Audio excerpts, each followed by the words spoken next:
Hello everyone, আমি অভিষেক দাস এবং তোমরা দেখছো learn with Abhishek YouTube channel. আশা করি তোমরা সবাই ভালো আছো। তোমরা যারা এবছর আইটিআইতে ভর্তির জন্য ফর্ম ফিল আপ করেছিলে, ফাইনালি তোমাদের মেরিট লিস্ট কিন্তু পাবলিশ হয়ে গেছে। ডাব্লিউবিএসসিবিটির অফিসিয়াল ওয়েবসাইটটা আমি এখানে ওপেন করে নিয়েছি। ওয়েবসাইটটা ওপেন করার পর এখান থেকে তুমি যদি তোমার প্রোফাইলটাকে লগ ইন করো, অলরেডি আমি একজন ক্যান্ডিডেট প্রোফাইলটা লগ ইন করে নিয়েছি। দেখো, প্রোফাইল লগ ইন করার পর এখানে কিন্তু কোনো রকম ইনফরমেশান নেই। যেই ক্যান্ডিডেট প্রোফাইলটা আমি এখানে লগ ইন করেছি সে এবছর এম গ্রুপের জন্য অ্যাপ্লাই করেছিল। তবে এখানে দেখো, র্যাঙ্ক কার্ডের কোনো রকম ইনফরমেশন কিন্তু এখনও পর্যন্ত প্রোভাইড করা হয়নি। অ্যাপ্লিকেশন স্ট্যাটাস, ডকুমেন্ট স্ট্যাটাস সমস্ত কিছু কমপ্লিটেড রয়েছে এবং এখান থেকে অ্যাকনোলেজমেন্টটাও ডাউনলোড করা যাচ্ছে। তবে র্যাঙ্ক কার্ডের কোনো ইনফরমেশান আপাতত প্রোফাইলের মধ্যে কিন্তু নেই। তবে তোমরা যখনই অফিসিয়াল ওয়েবসাইটটা ওপেন করবে, অফিসিয়াল ওয়েবসাইটটা ওপেন করার পর দেখো নোটিশ সেকশনের একদম প্রথমেই এখানে কিন্তু দুটো নোটিশ আপডেট হয়েছে। প্রথমেই লেখা রয়েছে merit list for admission in ITI M group, অর্থাৎ এম গ্রুপের জন্য মেরিট লিস্ট, এবং তারপরে রয়েছে ই গ্রুপের জন্য মেরিট লিস্ট। যারা ই গ্রুপের জন্য অ্যাপ্লাই করেছো তারা সরাসরি এখান থেকে ই গ্রুপের যে মেরিট লিস্টের পিডিএফ সেটা ডাউনলোড করে নেবে, এবং যারা এম গ্রুপের জন্য অ্যাপ্লাই করেছো তারা এম গ্রুপের যে মেরিট লিস্টের পিডিএফ সেটা এখান থেকে ডাউনলোড করে নেবে। এক্ষেত্রে আমি প্রথমে এম গ্রুপেরটা ডাউনলোড করছি, তার জন্য এর ওপর ক্লিক করব। দেখো, এম গ্রুপের যে মেরিট লিস্ট সেটা কিন্তু ডাউনলোড হয়ে গেছে। প্রচুর বড় একটা পিডিএফ। তোমরা যারা এবছর এম গ্রুপের জন্য অ্যাপ্লাই করেছিলে প্রত্যেকটা ক্যান্ডিডেটের নাম এই পিডিএফের মধ্যে বা এই লিস্টের মধ্যে কিন্তু রয়েছে।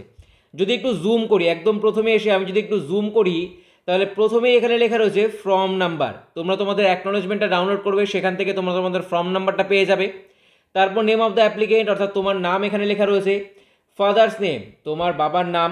এরপর রয়েছে জেন্ডার, কাস্ট, অর্থাৎ তুমি কোন কাস্ট বা কমিউনিটি থেকে বিলং করো সেটা এখানে রয়েছে।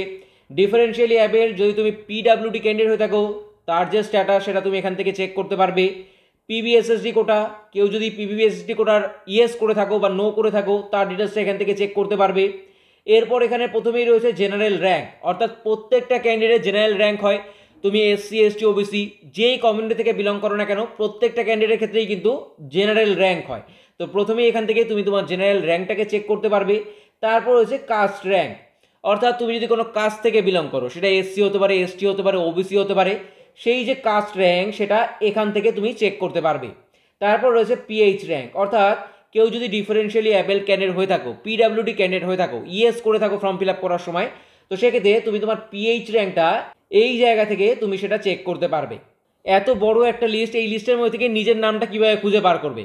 প্রচুর ক্যান্ডিডেট রয়েছে, প্রচুর ক্যান্ডিডেট এবছর এম গ্রুপের জন্য ফর্ম অ্যাপ্লাই করেছে, তো অনেক বড় একটা লিস্ট কিন্তু এখানে দেওয়া হয়েছে।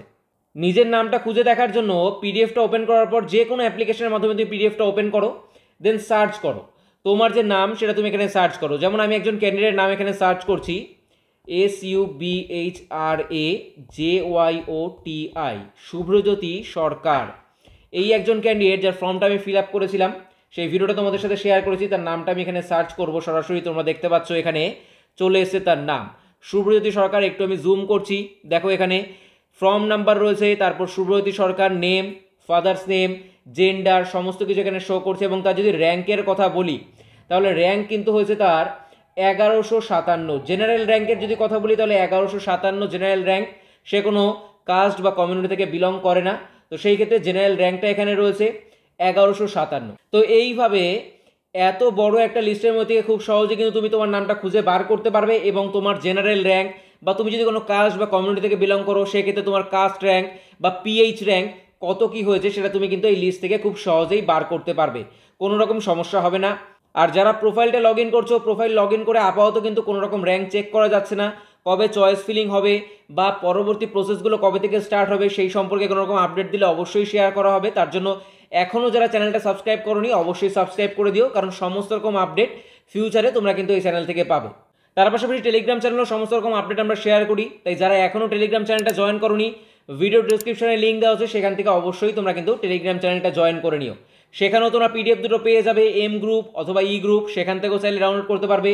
তার পাশাপাশি অফিসিয়াল ওয়েবসাইটে তো রয়েছেই নোটিস সেকশনে, এখান থেকেও তোমরা কিন্তু পিডিএফ দুটো ডাউনলোড করে তোমাদের র্যাঙ্কগুলো চেক করতে পারবে। এবং অবশ্যই কমেন্ট করতে কিন্তু ভুলবে না। তোমরা তোমাদের র্যাঙ্ক অবশ্যই কমেন্ট করে আমায় জানাবে, কারণ তার উপর বেস করে আপকামিং বেশ কিছু ভিডিও আমরা চেষ্টা করব শেয়ার করতে, চয়েস ফিলিং রিলেটেড বা অন্যান্য সমস্ত বিষয়ে।